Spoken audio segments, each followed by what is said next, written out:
Hello students, I welcome you all to the class of biology.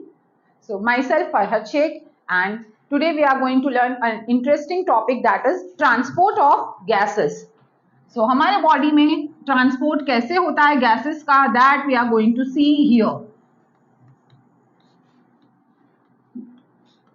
So as we all know, mainly हमारा body जो है दो gases उसके लिए बहुत important है, एक है ऑक्सीजन और दूसरा है कार्बन डाइऑक्साइड। और ये दोनों का ट्रांसपोर्ट हमारे बॉडी में कैसे किया जाता है, ऑक्सीजन कैसे हम इनहेल करते हैं तो वो हर टिश्यू तक पहुंचता है, एंड CO2 जो टिश्यू बनाता है वो कैसे हमारे बॉडी से बाहर निकलता है ट्रांसपोर्ट होते हुए, वो पूरा प्रोसीजर आज हम पढ़ने वाले हैं यहाँ इस लेक्चर में। So let us begin first with the transport of oxygen. So transport of oxygen. Now oxygen जो हमारे बॉडी में ट्रांसपोर्ट किया जाता है वो जनरली दो तरह से होता है, by two ways it can happen. पहला जो है दैट इज डिसॉल्व फॉर्म में प्लाज्मा के थ्रू किया जाता है transport. So it is 3%। So 3% it occurs by dissolved form in plasma। कितना? 3%। ओके, और बाकी का जो बचा हुआ है 97%, ये 97% होता है with the help of a respiratory pigment which is known as hemoglobin। अब ये हीमोग्लोबिन हमारे ब्लड में ऑलरेडी प्रेजेंट होता है। So haemoglobin it is a respiratory pigment।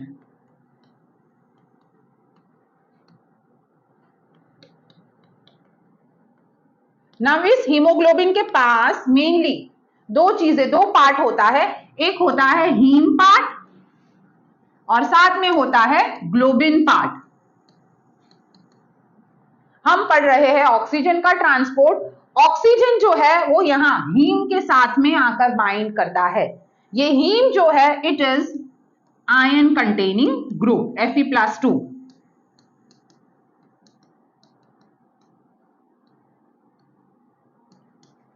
So oxygen आकर हीम पार्ट के साथ कंबाइन करता है and it forms oxyhaemoglobin that is HBO2।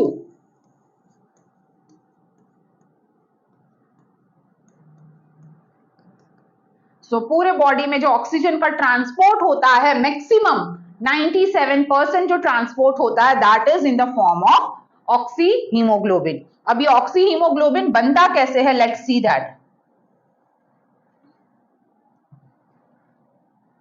So now haemoglobin, adult haemoglobin जो है,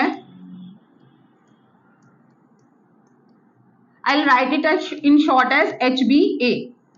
ये एडल्ट हीमोग्लोबिन जो है इसके पास 4 पॉलीपेप्टाइड चेन्स होती है। How many? 4 chains are present, 4 polypeptide chains.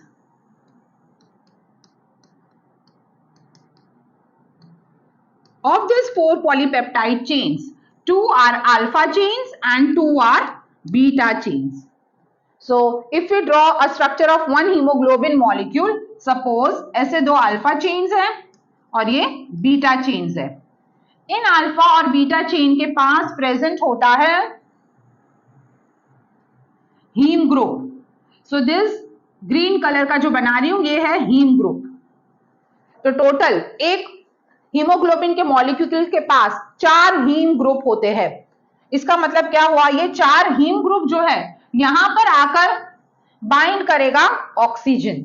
मतलब ऑक्सीजन यहां पर आएगा एक, ये दूसरा मॉलिक्यूल ऑक्सीजन का यहां पे आके बाइंड करेगा, ये तीसरा मॉलिक्यूल आएगा और ये चौथा मॉलिक्यूल आएगा। तो मतलब एक हीमोग्लोबिन अपने साथ 4 ऑक्सीजन के मॉलिक्यूल्स को बाइंड कर सकता है। कैसे करेगा, लेट्स सी दैट।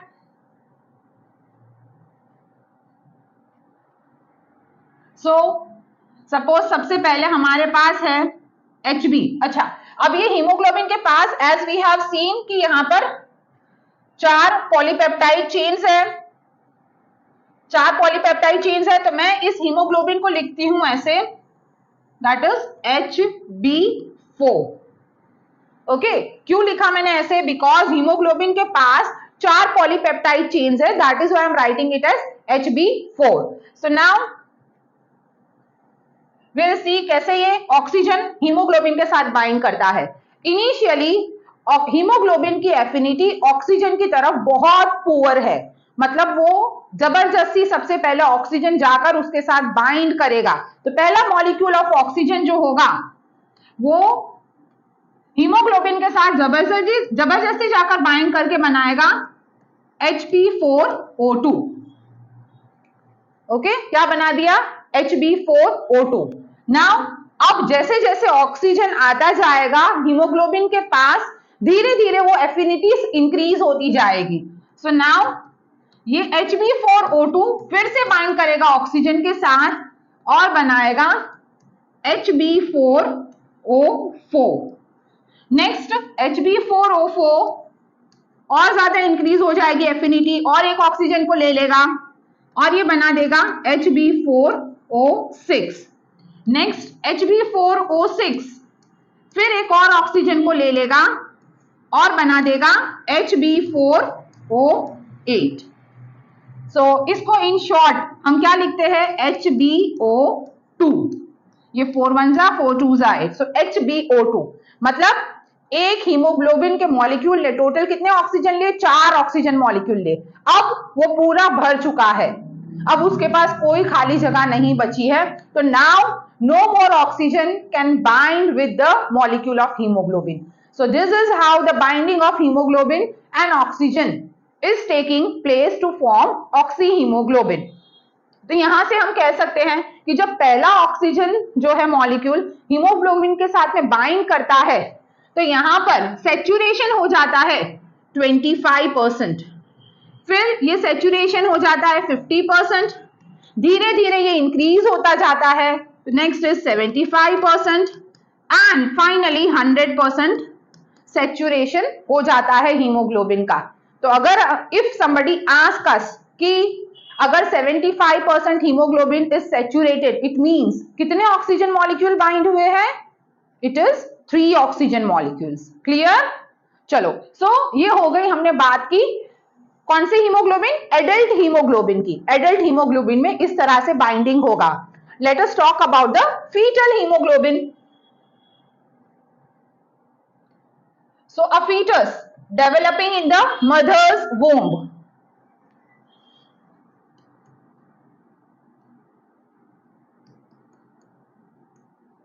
उसको भी चाहिए ऑक्सीजन, राइट? अब यहां पर फीटल का जो हीमोग्लोबिन है, जैसे हमने देखा एडल्ट हीमोग्लोबिन में कितनी थी? 2 अल्फा चेन थी और 2 बीटा चेन थी। फीटल हीमोग्लोबिन के पास होती है 2 alpha chains and 2 gamma chains. 2 alpha chains होती है और 2 गैमा चेन्स होती है। अब ये अल्फा बीटा गैमा क्या है? Alpha beta gamma is nothing, यहां पर अमाइनो एसिड का सीक्वेंस अलग अलग होता है, जिसकी वजह से हमने इनको नाम दिए हैं अल्फा बीटा एंड गैमा।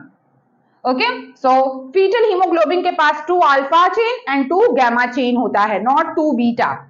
समझ में आया? ओके, नाउ अब फीटल जो हीमोग्लोबिन होता है, it has more affinity towards oxygen than adult hemoglobin. I am writing the statement here, that is fetal hemoglobin has more affinity for oxygen than adult hemoglobin. Okay, now हमको पता है कि foetus जो है mother के womb में जो कुछ भी उसकी रिक्वायरमेंट है वो प्लेसेंटा के थ्रू अम्बिलिकल कॉर्ड की हेल्प से एक्सचेंज ऑफ मटेरियल करता है, राइट? अब ऑक्सीजन जो है फीटस को चाहिए, ज्यादा जल्दी चाहिए। अगर फीटस को ऑक्सीजन नहीं मिलेगा तो सफोकेशन से उसकी डेथ भी हो सकती है। तो इसलिए एफिनिटी जो है ऑक्सीजन की फीटल हीमोग्लोबिन की वो ज्यादा है as compared to adult haemoglobin. Clear everyone? Okay, चलो नाउ एक और हमारे पास पिगमेंट है जो मसल में प्रेजेंट होता है, which is known as myoglobin. So myoglobin जो है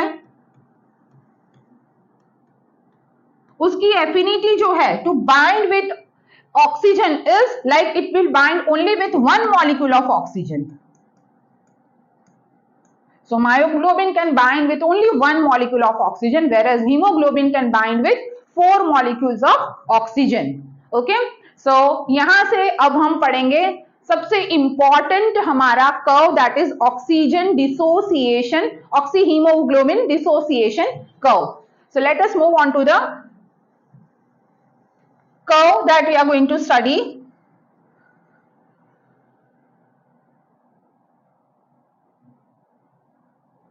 So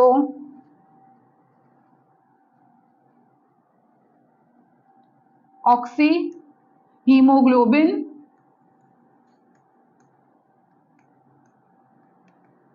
डिसोसिएशन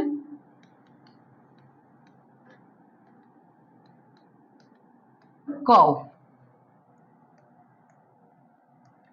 नाउ सी, ये कर्व जो है सबको डिफिकल्ट लगता है, but I promise you after studying you will be 100% sure कि ये तुमको समझ में आ जाएगा. Now before starting with the curve, सबसे पहले मैं एक्सप्लेन करती हूं अबाउट एसोसिएशन एंड डिसोसिएशन कैसे होता है. So I will make 2 partitions.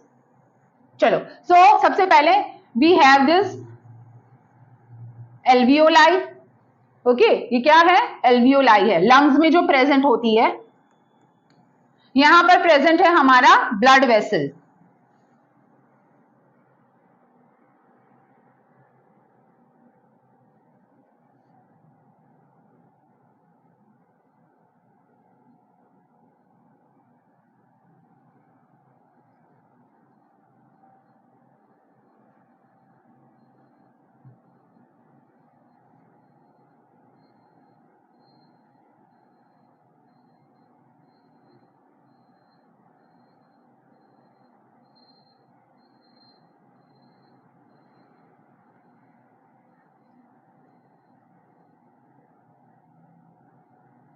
Okay, ये एल्वियोलाई है, ये है blood vessel. So I label it. This is our blood vessel and यहां पर प्रेजेंट है हमारा टिश्यू या cells. Group of cells make up a tissue. ये है हमारा टिश्यू. ऑक्सीजन जब हम ब्रीद इन करते हैं तो ये ऑक्सीजन यहाँ पे एंटर हुआ एल्वियोलाई में. एल्वियोलाई से ये एंटर करता है ब्लड वेसल में और यहाँ पर ये बनाता है HbO2, that is oxy haemoglobin. Now this oxy haemoglobin travels the blood vessel और ये पहुंच जाता है टिश्यू के पास. ओके, तो यहाँ पर आ गया है HbO2. अब टिश्यू जो है उसको हीमोग्लोबिन की जरूरत नहीं है, उसको चाहिए सिर्फ ऑक्सीजन. तो यहां पर ये हीमोग्लोबिन जो है ऑक्सीजन से दूर हो जाएगा, सेपरेट हो जाएगा और सिर्फ ऑक्सीजन दे देगा टिश्यू को. ओके, तो यहां पर as we can see oxygen combine हो रहा है हीमोग्लोबिन के साथ, तो इस प्रोसेस को हम कहेंगे एसोसिएशन. जबकि यहां पर स्प्लिट हो रहा है हीमोग्लोबिन ऑक्सीजन के साथ, तो इसको कहेंगे हम डिसोसिएशन. सो एसोसिएशन कहां पर हुआ? In the alveoli. Dissociation occurs in the tissue. ठीक है, चलो तो अब हम करते हैं हमारा curve.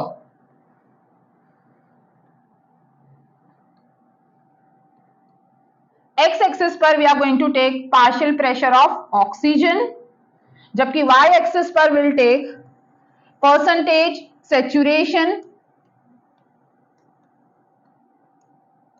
Of haemoglobin. Okay, x axis पर हमने लिया पार्शियल प्रेशर ऑफ ऑक्सीजन, जबकि y एक्सिस पर हम लेंगे percentage saturation of haemoglobin.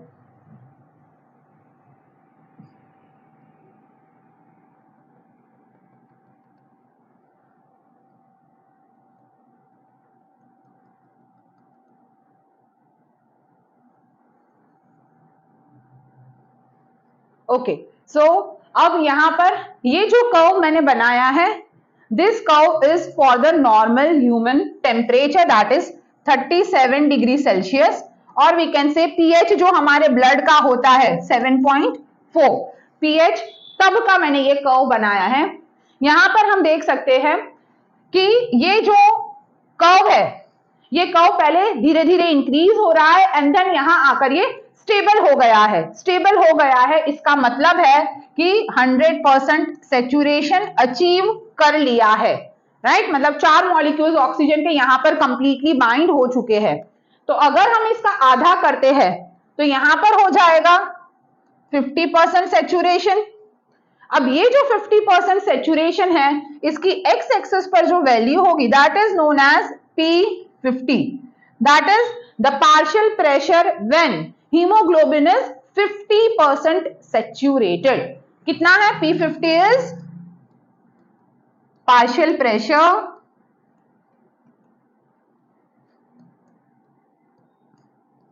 when hemoglobin is 50% saturated, और इसकी नॉर्मल वैल्यू जो आती है that is somewhere around P50 is 27 millimetre of Hg, 27 millimetre of mercury होता है ये। ओके, ये हुआ हमने बात की नॉर्मल कर्व की, कि जब नॉर्मल कर्व होता है तो 37 डिग्री सेल्सियस पर P50 की वैल्यू जो है वो 27 mmHg आती है। लेकिन जब यहां पर हो रहा है एसोसिएशन या हो रहा है dissociation, so the curve is going to change. Okay, जब एसोसिएशन होगा तो क्या होगा? ऑक्सीजन का कॉन्सेंट्रेशन कम हो रहा है, मतलब the curve will shift towards the left. तो कर्व जो है वो यहां से ऐसे लेफ्ट की तरफ शिफ्ट हो जाएगा। तो यहां पर हो गया this is association,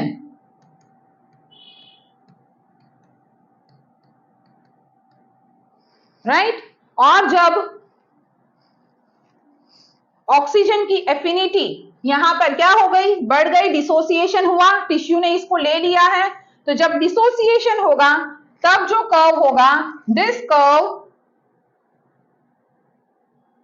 is going to shift towards the right side. So here the curve is going to shift towards the right. मतलब क्या हुआ? यहां पर you can see कि पार्शियल प्रेशर की जो वैल्यू है वो क्या हो गई? बढ़ गई है। तो यहां पर पार्शियल प्रेशर जब डिसोसिएशन होगा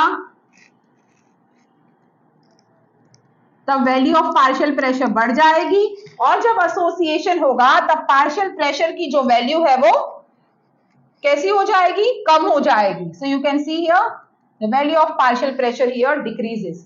तो ये हो गया हमारा association and dissociation curve. I am sure that now you are clear about the graph. X axis पर हमने लिया है partial pressure of oxygen, Y axis पर लिया है percentage saturation of haemoglobin. 100% saturation haemoglobin का तब होता है जब 4 मॉलिक्यूल्स ऑफ ऑक्सीजन उसके साथ बाइंड कर लेते हैं। इट मींस होगा वो नॉर्मल बॉडी टेम्परेचर पर that is 37 degree Celsius and normal pH of blood that is 7.4, right? तब हमारे पास 50% सेचुरेशन की जो वैल्यू है दैट इज 27 mmHg। नाउ जब एसोसिएशन होता है तब जो कर्व है वो शिफ्ट होता है लेफ्ट की तरफ, और जब डिसोसिएशन होगा तब the curve is shifting towards the right. मतलब डिसोसिएशन में P50 की वैल्यू बढ़ जाएगी, एसोसिएशन में P50 की वैल्यू जो है वो कम हो जाएगी। क्लियर? चलो, सो यहां से अब हम करते हैं, सो यहां से फ्रॉम दिस ग्राफ हमको एक रिलेशनशिप मिलती है that is P50 is inversely proportional to affinity। मतलब जैसे ही पार्शियल प्रेशर 50 को रीच कर लेगा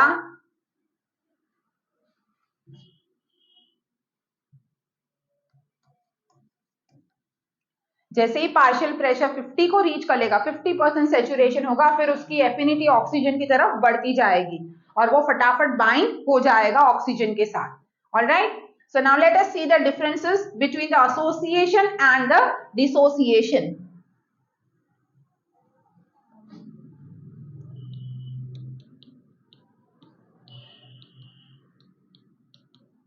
dissociation and association.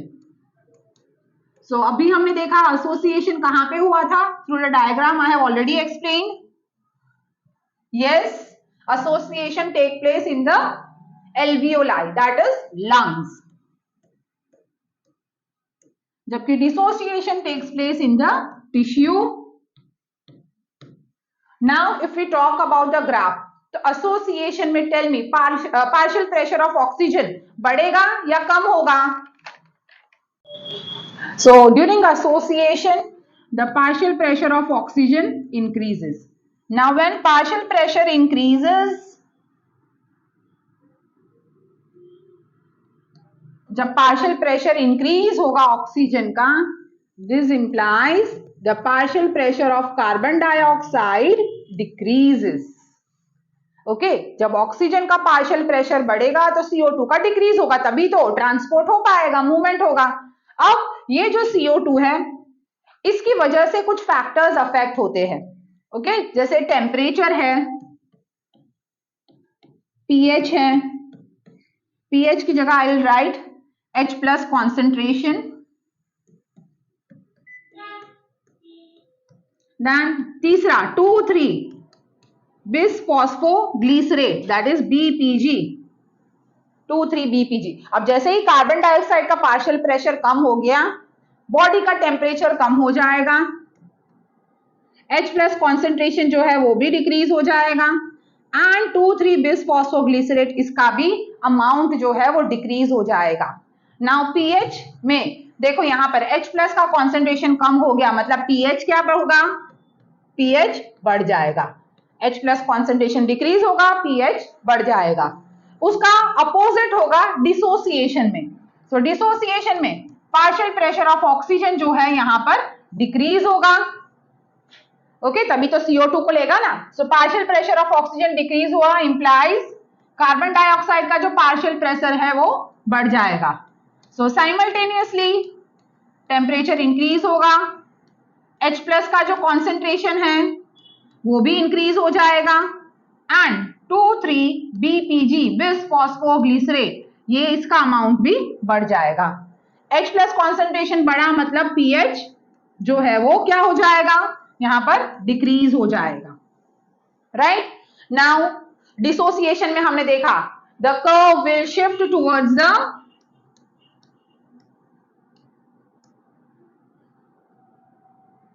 curve shifts to right, जबकि एसोसिएशन में the curve shifts to left. One more thing, dissociation जो है it was explained by the scientist Christian Bohr. That is why this effect is also known as Bohr's effect. So as it was given by Christian Bohr, after the name of the scientist, it is named as Bohr's effect. Okay, so यहाँ पर हमारा complete होता है to start with transport of CO2. उससे पहले let us see कि tissue जो है वो कितना ml of oxygen जो है वो ट्रांसपोर्ट करता है। So if we assume that the normal value of hemoglobin in an adult is 14 to 16 gram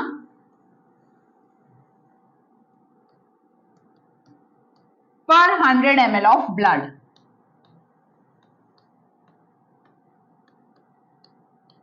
this is the normal hemoglobin value of an adult.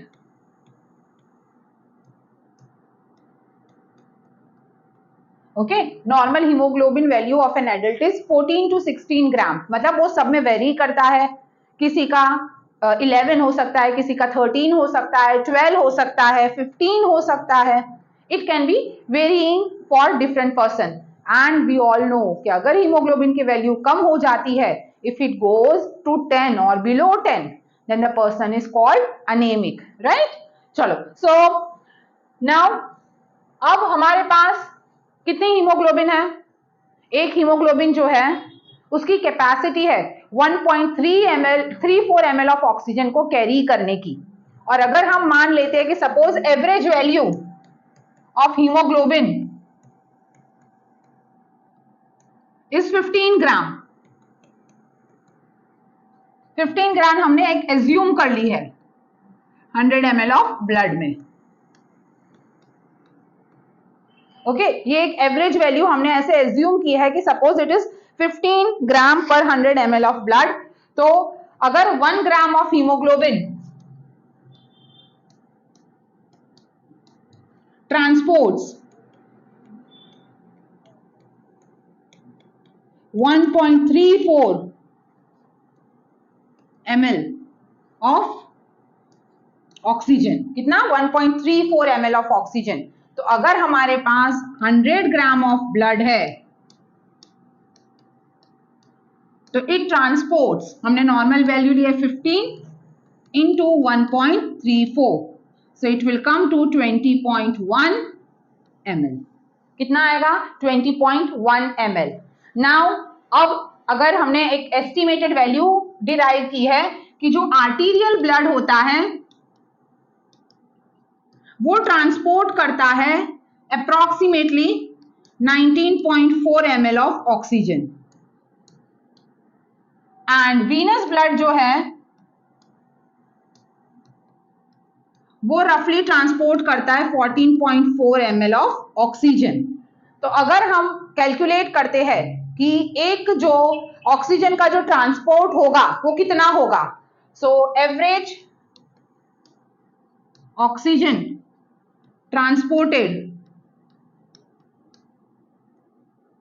that is equal to value of arterial blood minus value of venous blood, so it will come to 5 ml। मतलब 5 ml of oxygen जो है उसका transport होता है, right. Now this, क्या ये value बढ़ सकती है? Can we increase this value? Yes, the value can be increased when we do exercise।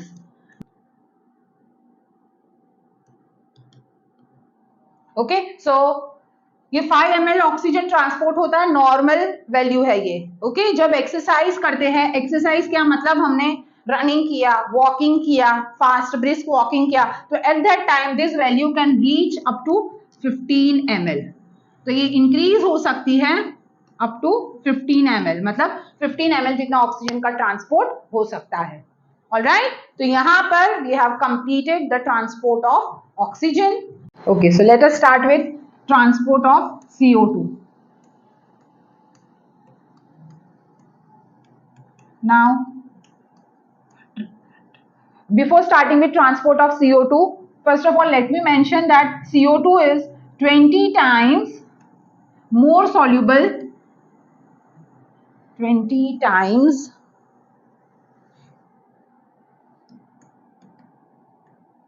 more soluble than oxygen। so इसकी जो कंबाइनिंग कैपेसिटी है ऑक्सीजन से ज्यादा है। now this transport of CO2 mainly can occur either dissolved form में होगा in plasma,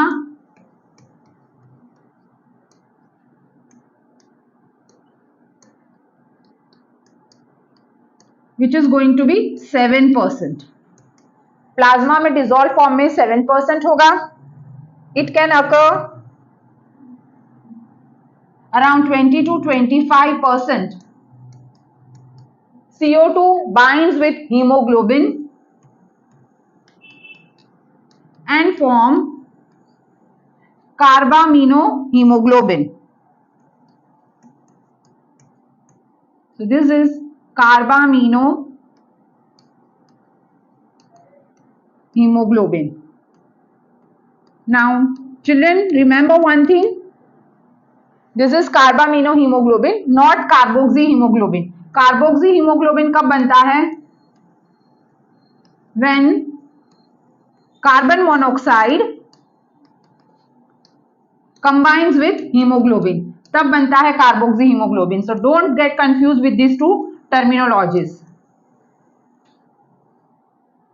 okay, so 22-25% CO2 जो है वो हीमोग्लोबिन के साथ कंबाइन करके बनाता है carbamino haemoglobin. The rest, that is approximately 70% जो बचा है, this 70% of transport occurs in the form of bicarbonates. So dissolved form in plasma होगा 7%, 20-25% in the form of carbamino hemoglobin, and the rest 70% occurs through the bicarbonates. So now let us see कि through the diagram we'll study कि कैसे ये पूरा होता है transport of CO2. Now CO2 जो है मूव करेगा from alveoli to tissue or from tissue to alveoli. Okay, my question is CO2 का जो ट्रांसपोर्ट है that occurs from alveoli to tissue or it occurs from tissue to alveoli. Yes, so it occurs through tissue to alveoli, right? ये जो transport था वो कौन सा होगा? यहाँ पर ऑक्सीजन का ट्रांसपोर्ट होता है, यहाँ पर होगा CO2 का transport from tissue to alveolar. So let us see now with the diagram how is this is going to happen.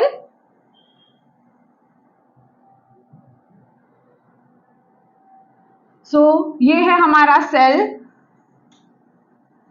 और we call it as a tissue. अब ये सेल्स जो है इन्होंने रिलीज किया है CO2. सेल जो है बहुत सारा CO2 रिलीज हो रहा है through the cell. Every cell is releasing carbon dioxide. तो ये CO2 टिश्यू में से आ रहा है, from the tissue it is released.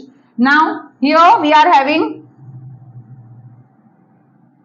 The blood vessel. Tissue के नेक्स्ट में आता है ब्लड वेसल. ब्लड वेसल में प्रेजेंट है हमारे पास आरबीसी.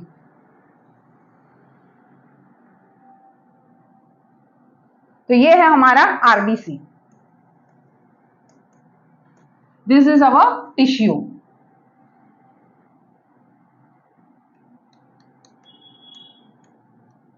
ओके, और ये है आरबीसी. रफली बाइकॉन्केव शेप है, that I have tried to show. अब ये जो टिश्यू का CO2 है ये प्लाज्मा में आएगा. कितना आएगा? 7%. Yes. So 7% of CO2 enters into the plasma. अब बाकी का जो CO2 है वो जाएगा आरबीसी के अंदर और आरबीसी में प्रेजेंट होगा haemoglobin. So CO2 combines with hemoglobin to form carbamino haemoglobin, that is HbCO2. कितना है ये? 20-25%. राइट, सो बन गया कार्बामिनो हीमोग्लोबिन. अब बाकी का जो CO2 बचा है तो 70% जितना ये जो CO2 है ये कंबाइन करेगा वाटर के साथ जो आरबीसी में प्रेजेंट होगा. सो this is 70%. So carbon dioxide and water combines together to form H2CO3.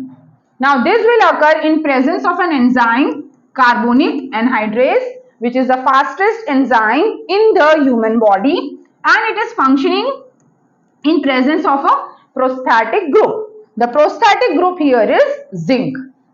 So Ca is carbonic anhydrase.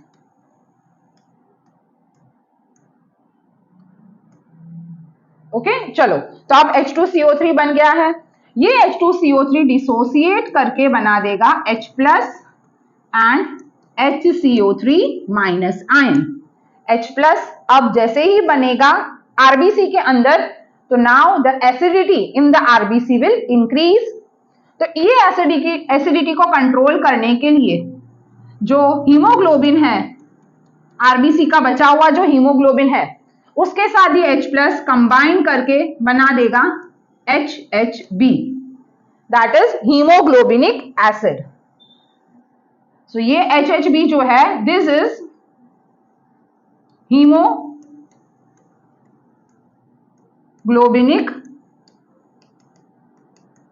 Acid which act as a buffer. Buffer क्या होता है children? Yes, buffer is maintaining the pH, पीएच को alter होने नहीं देगा, जैसा pH है आरबीसी का वैसे का वैसा ही रखेगा। ओके, अब ये H प्लस तो जाकर हीमोग्लोबिन के साथ कंबाइन हो गया, बचा है हमारे पास HCO3 minus ion. This HCO3 minus now moves out from RBC, तो ये HCO3 माइनस जो है ये मूव करेगा बाहर की तरफ। अब बाहर का जो एनवायरमेंट है यहां पर प्रेजेंट है salts like Na+, Cl-, right, यहां पर भी HCO3 माइनस, Na+, Cl-, ये सब प्रेजेंट है, और अंदर के एनवायरमेंट में K+ प्रेजेंट होंगे। सोडियम पोटेशियम पंप जो हमने पढ़ा है तो वो यहां पर प्रेजेंट होगा। अब ये जो HCO3 माइनस है, बाइकार्बोनेट आयन जो है ये आ गया है आरबीसी से बाहर, तो यहां पर ये HCO3 माइनस कंबाइन करेगा Na+ के साथ और बना देगा NaHCO3 और साथ में Cl- आयंस। यही NaHCO3 जो है 70% बाइकार्बोनेट के फॉर्म में ट्रांसपोर्ट किया जाता है। नाउ Cl- जो है ये as HCO3 minus has moved out from the RBC, तो जिसकी वजह से the ionic balance is disturb, यहां पर HCO3 माइनस बाहर जाएगा, so the ionic balance is disturbed. So इस आयोनिक बैलेंस को मेंटेन करने के लिए ये जो Cl- बना है ये एंटर करेगा आरबीसी के अंदर। So this phenomena is known as chloride shift, और it is also known as Hamburger phenomena.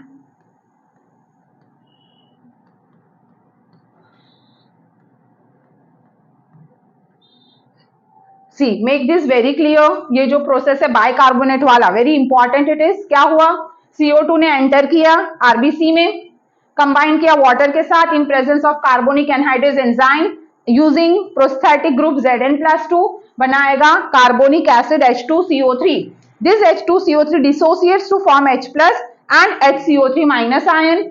ये H+ आयन जो है आरबीसी में एसिडिक नेचर को, एसिडिटी को बढ़ा देगा, तो उसको कंट्रोल करने के लिए this H+ binds with haemoglobin और बनाएगा haemoglobinic acid which will act as a buffer, and ये जो HCO3 माइनस आयन है दिस विल मूव आउट।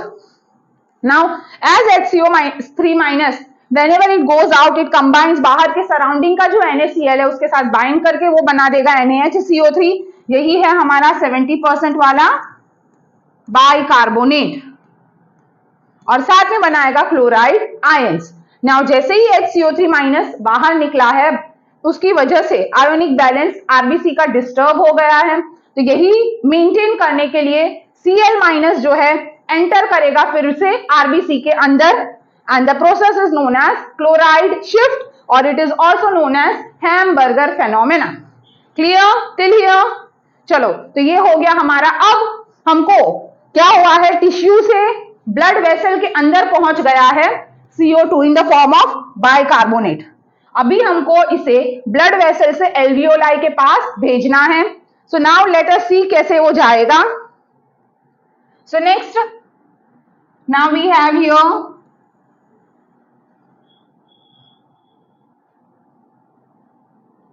सो यहां हमारे पास फिर से बना देते हैं, ये है ब्लड वेसल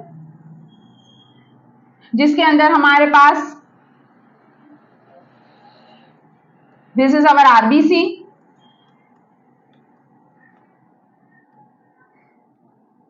ओके, चलो, तो ये बना दिया हमने आरबीसी। अब क्या होगा, Cl- अंदर गया, अब बाहर जो हमारा बना था NaHCO3 बाइकार्बोनेट, ये NaHCO3 फिर से टूट जाएगा और ये बना देगा Na+ HCO3 माइनस। ये HCO3 minus now again will enter into the RBC. तो ये HCO3 आ गया आरबीसी के अंदर।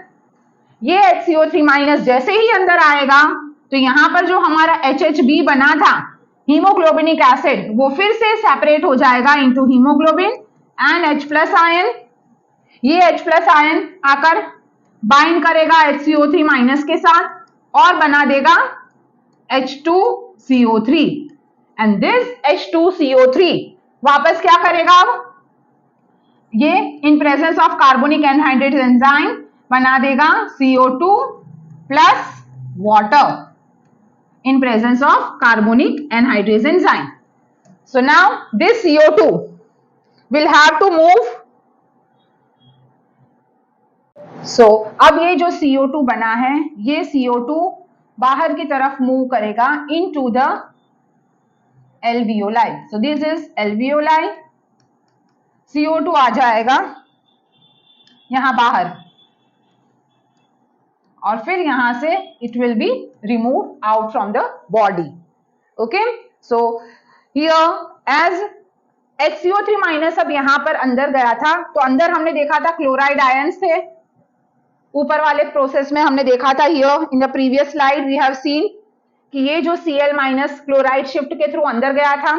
अब जैसे ही HCO3 माइनस बाहर से वापस अंदर जाएगा तो ये क्लोराइड जो है वो वापस बाहर की तरफ आ जाएगा। This phenomena is known as reverse chloride shift. Now ये जो रिवर्स प्रोसेस है पूरा, इट वाज गिवन बाय और it is known as Haldane effect. ये पूरा जो प्रोसीजर है, रिवर्स वाला जो प्रोसेस है, this is known as Haldane effect which is antagonistic to Bohr's effect, right? So this is how the transport of CO2 take place. So let us now do a short and quick revision of what we have done. So we have started first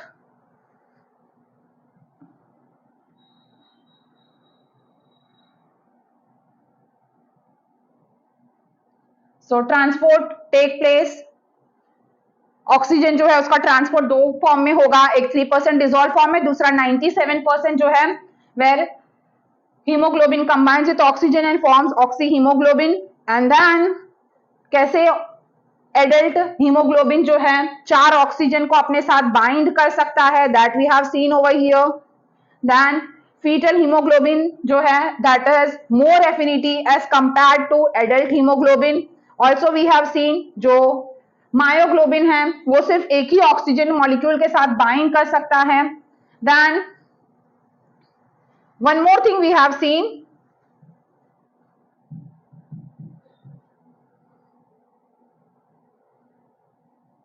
okay now एक और चीज, हमारा जो process है, ये जो यहां पर हमने देखा ऑक्सीजन बाइंड कर रहा है हीमोग्लोबिन के साथ में, तो हीमोग्लोबिन क्या है, आयन है। सो it is an ion, ion is combining with oxygen, तो हमने पढ़ा है केमिस्ट्री में बनता है आयन ऑक्साइड, है ना, आयन ऑक्साइड बनता है। लेकिन यहां पर ये प्रोसेस जो है वो नहीं हो रहा है, मतलब यहां पर ऑक्सीडेशन नहीं हो रहा है, बट यहां पर हो रहा है oxygenation. Remember this, here oxygenation is taking place and not oxidation. Then next we have seen the oxy haemoglobin dissociation curve. अगर डिसोसिएशन होगा तो कर्व राइट की तरफ शिफ्ट होगा, अगर एसोसिएशन होगा तो कर्व जो है वो लेफ्ट की तरफ शिफ्ट करेगा। P50 पहुंचने पर एफिनिटी जो है वो क्या हो जाती है, इनवर्सली प्रोपोर्शनल टू एफिनिटी है, मतलब एफिनिटी जो है वो फटाफट फिर बाइंड होगा 100% पर, ऑक्सीजन का सेचुरेशन हो जाता है।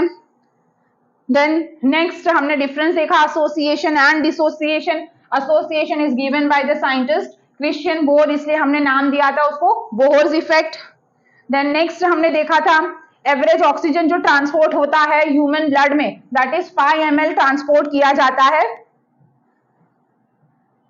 Then next transport of CO2 3 ways में होता है, either in the form of plasma 7%, 22-25% in the form of carbamino haemoglobin and 70% in the form of bicarbonates. Then we have seen diagrammatically ये जो हमारा टिश्यू है,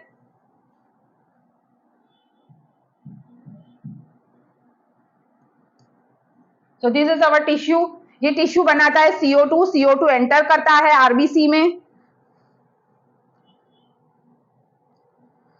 एंड देन CO2 प्लाज्मा में 7% dissolve हो जाएगा, बाकी का जो बचा होगा CO2 वो हीमोग्लोबिन के साथ कार्बामिनो हीमोग्लोबिन बनाएगा and the rest is forming bicarbonate ion through this process. याद रखना है carbonic anhydrase which is the fastest enzyme in the human body और उसको चाहिए prosthetic group that is Zn+2 zinc ion prosthetic group के ये चाहिए। यहाँ पर फेनोमेना होता है क्लोराइड शिफ्ट और हैमबर्गर फेनोमेना। नाउ आगे हमने देखा कि क्लोराइड जो था CO2 जो था वो बाइकार्बोनेट के फॉर्म में बन चुका था, आया था टिश्यू से ब्लड वेसल में। अब ब्लड वेसल से उसको लेकर जाना है एल्वियोलाई में, तो उसके लिए हमारे पास है हॉल्डेन इफेक्ट दैट इज यहाँ पर होगा reverse chloride shift, chloride ion फिर से बाहर आएंगे, बदले में बाइकार्बोनेट आयन अंदर जाएंगे और फिर से हमारे पास CO2 जो है वो एल्वियोलाई में आ जाएगा। So this is the entire process of transport of CO2। Okay, so यहाँ we have completed transport of oxygen and CO2। Now उसके रिलेटेड प्रीवियस ईयर के जो क्वेश्चंस पूछे गए हैं, let us solve few of those questions. So the first question is identify the wrong statement with reference to transport of oxygen. NEET 2020 का question है। यहाँ पर binding of oxygen with haemoglobin is mainly related to partial pressure of oxygen, then partial pressure of CO2 can interfere with oxygen binding with hemoglobin. Higher H plus concentration in alveoli favors the formation of oxyhemoglobin. हमको यहाँ पर करना है identify the wrong statement, कि गलत statement कौन सा है, हमको ये वाला फाइंड करना है रॉन्ग स्टेटमेंट। तो यहाँ पर गलत वाला कौन सा है कि हायर जब होगा H प्लस कॉन्सेंट्रेशन एल्वियोलाई में वो फेवर नहीं करेगा formation of oxyhaemoglobin, right? So this is the correct answer. Next question, reduction in pH of blood will. Options are, first option is decrease the affinity of hemoglobin with oxygen, then release bicarbonate ions by the liver, nahi, reduce the rate of heartbeat, reduce the blood supply to the brain. So the first option is correct, that is option A. Next, approx 70% of CO2 absorbed by the blood will be transported to the lungs as which form में 70% होगा तो bicarbonate ion. So we have seen this अभी ही कि bicarbonate ion के form में move करता है 70% of CO2. Next, the hemoglobin of a human fetus.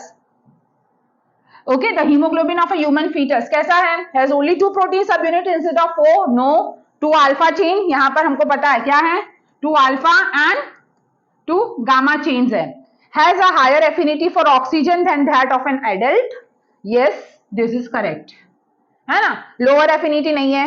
Its affinity for oxygen the same as that of an adult. This is also no. So B answer is correct. Next, hemoglobin is a type of. Hemoglobin क्या है? We have seen. It is a respiratory pigment, right? So option B is correct. And next question, the oxygen hemoglobin dissociation curve will show right shift. Right shift कब होगा? जब dissociation होता है तो there is high concentration of CO2, right? So these are certain questions that we have completed. Previous year के questions से I hope you must have understood the topic very clearly. Now solve more number of question and practice more question, so you will be very clear with the topic. And thank you.